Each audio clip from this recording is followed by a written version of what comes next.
Hello and welcome to Erik Penser Bank and this management interview. We are joined today by Gudmundur Palmason. He's the CEO of STRAX, and we're looking forward to a very exciting interview. Welcome, Gudmundur. Thank you, Hjalmar. Good to be here finally and be able to talk to you about STRAX in a little bit more detail than just through the report that he just published a little while ago. So very happy to be here. Thanks for joining us. So I guess we start off with the first question.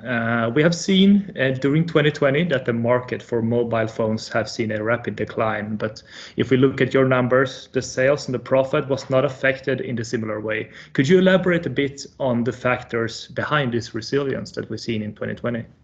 Yeah, absolutely. Multiple different factors at play here. It is correct that the market for smartphones declined by almost 10% in 2020, and even more so if you look at sort of the addressable market of STRAX, meaning sort of Western Europe, the Americas. The drop in smartphone sales was even greater in these markets. However, it's important to note a few things about the correlation between smartphone sales and mobile accessories. It is not 100% or one-to-one correlated due to a couple of key reasons. One of which is people are buying more accessories per device than in the past. So what we call attachment rates per smartphone are growing. And the other important factor to note is that the average selling price per accessory is also increasing. So the drop in accessory sales was not as dramatic as we saw on smartphones. And another important point is the fact that Apple only saw a 2% decline in sales year over year. And Apple is the most important smartphone vendor when it comes to selling accessories, because Apple consumers do on average buy more accessories than those that acquire, for example, Huawei or Samsung or any of the other OEM vendors. But if you look at our accessory sales on a standalone basis, they actually declined 24%, whilst the top line of STRAX only declined by 1%. The sharp decline in accessories was due to which you mentioned, the smartphone sale decline, and the other one, which hurt us in a worse way, was the channel shift. So there was a significant shift from traditional retail over to online retail, and as a result of COVID-19. And for example, just to give you an idea how dramatic this was, sort of come April, May of 2020, 80% of the retailers we service with products, they were basically closed. And we were not equipped to recover fully through the online channels. We recovered some, but we were not equipped just to fully recover with all those stores being closed. So this situation really forced us to look into other product categories. What could we do to mitigate the COVID impact on our business? And we ventured into the health and wellness category, where we started supplying our existing customer base with face masks and gloves and the likes. And that then developed into an actual business, and we were able to utilize the whole STRAX organization to support that new product category. And we have been pretty successful with those products ever since. And we generated over 20 million euros in sales in 2020 in the health and wellness product category. So overall, our sales declined only 1%, but accessory sales were negatively impacted. When it comes to 2021, we expect a strong rebound in smartphone sales, and several sort of factors at play, one of which is the continuous rollout of 5G enabled devices and 5G infrastructure across the world, which brings sort of consumers better connectivity speeds and allows users to sort of enjoy new experiences, whether that is through artificial intelligence or virtual reality, etc. There's going to be a different play.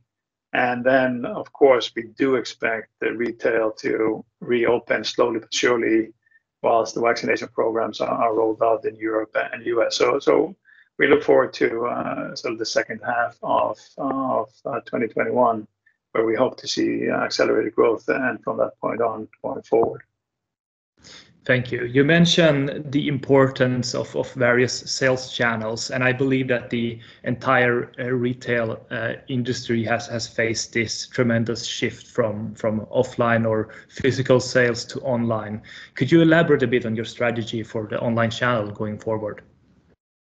Absolutely. So I think online in itself is quite complicated in many ways to become successful. However, if you want to grow online, that is not the challenge.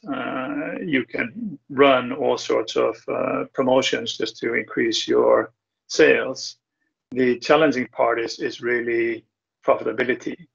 And given sort of how the whole world shifted online last year, transaction costs, marketing expenditures, etc., became ever more expensive, and being profitable in e-com is a big challenge, and it's even sort of a bigger challenge for brands that are relevant both in traditional retail as well as online, due to sort of inherent conflict between channels. That if you do run a heavy discount promotion online, it naturally trickles over to offline retail. So it is becoming tricky. Our strategy is pretty clear. We just don't want to grow for the sake of growing. We want to achieve profitable growth, and that has to some extent limited the growth we have experienced. And yes, you talk about impressive growth in 2020. We don't think that is that fantastic results, as we are trying just to salvage the profitability of the brands that do engage in D2C. We still sort of are targeting the 50% ratio of online sales. And so when we consider online sales in that context, we're not only looking at selling through direct to consumer websites like an urbanista.com. We're also here referring to online marketplaces, whether that is Amazon, eBay, or some of the Asian main platforms. And also, which is you rightfully mentioned, retail, traditional retail has expanded sort of quite aggressively into online retail just to counter the Amazons of the world and slower footfall in traditional brick and mortar stores. So we are also enabling our brick and mortar retailers to sell more through their online door, if you will. So we're addressing all these three markets, but the focus is obviously on doing this in a profitable way, or at least not losing money from the category. All right, thank you. If we look at your product offerings, the own brands segment make up an important part of your total offering, and new brands may potentially be added through acquisitions. Could you elaborate on your strategy for identifying potential brands for potential acquisitions? Yeah, first, I would just like to say that we feel pretty good about the existing brand portfolio. And our focus now is very much on growing these brands across our retail footprint, whether that is online retail or physical retail and distribution. Here, we have Urbanista in the audio category, we have Richmond & Finch in the fashion tech category, Clicker in the holders, Planet Bodies, etc. So we are quite well off when it comes to brands. However, when we look at acquisitions, we try to find brands that are for some reason differentiated, not a typical brand, Me Too brand, or a commodity brand. That those brands are very difficult to scale, and sort of why we look for differentiation, whether that's in the brand positioning or just in the product portfolio. we can, if it's a differentiated product, we can relatively easily introduce it to our traditional distribution customers, which are the retailers whether that's the telcos like a Tele or Tele2 or T-Mobile or Orange in France, to traditional consumer electronic retailers like Elkjøp, etc. And we do, and that's what makes STRAX's business model somewhat unique. We do service over probably 75, 80,000 point of sales globally. In Europe, we have access to more than 35,000 point of sales. In North America, it's also more than 35,000 point of sales. And then in the rest of the world, like Japan, it's probably anywhere between 5,000 and 10,000 retail outlets we can introduce products to quickly and brands. And this is what makes STRAX different. And when we look at acquisition sort of targets from a brand point of view, these are probably the critical components. There are, of course, some synergies we can capture, but that is usually not the driving factor. But sort of we have an organization in Asia that can manage sourcing and vendor management, QA, QC, and logistics or fulfillment. We have a strong distribution platform in Europe, warehousing setup, etc. If there are possibilities to create synergies there, of course, we capture them. But it's also important to note that we hardly engage in any dialogue about an acquisition of brands unless sellers are willing to engage in an earn-out transaction structure. We feel that's the best way to completely align interests and share in the upside. And on the flip side, if the acquisition is not successful, we're not paying what sometimes the sellers believe they should be paid. So that's absolutely critical for us, aligning interest, and also from a balance sheet management point of view, that we're not sort of coughing out a massive amount of money at completion. Thank you. If we stay on the track of acquisitions, we have seen a number of recent transactions within the various industries that you engage in. Could you comment on this consolidation, so to speak, and perhaps relate that to your M&A strategy? Obviously, very pleasing to see transactions occurring, and even more so occurring at very high valuations. And two recent examples, transactions that are completed in April, one of which when a brand called JLab, which is in many ways similar to Urbanista, engaging in audio, headphones and speakers, was sold to an industrial player out of Japan called Noritsu, not known for being in consumer electronics, but obviously they're looking at the audio space, consumer audio space, as a potential area of growth. They acquired JLab for sort of anywhere between 3 and 3.5 times sales, which is very healthy. And then on the distribution side, there's also consolidation taking place. We saw Dustin, which is a listed Swedish IT distributor, acquire a similar business in Benelux called Central Point.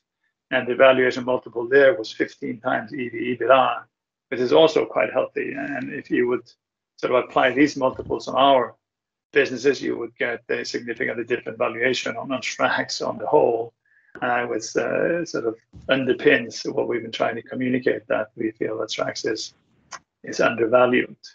When it comes to sort of what we are sort of looking at now, we're continuously looking at opportunities. How can we strengthen the platform? And now it's more on the sort of distribution side. Are there markets where we feel we can strengthen our position? And we've just recently, as an example, been looking at opportunities in Spain and Finland. And here again, very much focused on expanding the point of sales and the distribution footprint. But here on the distribution side, it's also probably more about synergies than when it comes to acquiring brands. Here we would look to consolidating warehouses, back office functions, etc. We didn't proceed with either of these targets, but we get presented with opportunities on a very regular basis. On sort of the divestment side, there's again I don't believe we will engage sort of in the short term, but as you know, everything is for sale at the right price and the right terms. But sort of for now, we're holding back. We want to, some of the brands we own had a challenging year in 2020 due to the impact on COVID on traditional retail. And we feel that we need to sort of get back on track and get momentum into these brands before we even start considering divesting another brand like we did with Year 4 a couple of years ago. All right, thank you. If we take a step back and look at the market for mobile phones, there are some trends which can be identified. For example, there's a return to foldable phones, and of course there is this 5G compatibility of new sold units. Could you elaborate on this, on how this will affect your operations, and perhaps highlight some brand or accessory that may particularly benefit from these trends? Yeah, on the foldable phone side, I don't see anything specific sort of geared towards foldable phones. So de facto, these phones will be quite fragile. They will have a big screen, big foldable screen, and they will need to be protected with cases and a screen protection. And of course, we do have these products readily available already for the foldable phones that have already launched, but we haven't seen a massive pickup in demand yet. I think the sort of use case and the verdict on the use case is not yet out there. So let's see whether the foldable phones will be a success going forward. On 5G, we talked about that earlier. 5G is definitely one of the reasons why smartphones are expected to return to sort of healthy growth levels now in 2021. And here we see sort of the use case is pretty obvious. You get higher transaction speeds and you can consume and create content in different ways than what you have been able to do in the past. And I think here we have quite a broad portfolio of accessories that sort of support content generation and content consumption. Clicker is one brand that we own, where you can easily sort of both consume content with the desktop stand that sort of Clicker is all about, and also use that to hold your device when creating content. Exquisite also has a pretty broad portfolio of products when it comes to content creation. We have lights, dedicated lights to improve the camera footage. We have lenses that can attach to your devices, tripods, etc., all sort of aiding in creating better content. When it comes to sort of the only thing I could think of on a dedicated 5G accessories, Gear 4, which is of course a brand we used to own and divested back in 2018. They have an agreement with a material innovative company out of the UK called D3O, and they have developed a polymer that is embedded into the cases that it sort of improves the radio signal on 5G devices, which I haven't seen the underlying data or the reports, but supposedly it works. So that's sort of the only 5G direct accessory I can think of for now, but quite interesting, and we'll definitely be sort of promoting that and introducing that to our customer base. All right, that sounds very promising. Thank you so much for this opportunity to address these questions, and thanks for joining us today, Gudmundur. Thank you very much, Hjalmar. Likewise.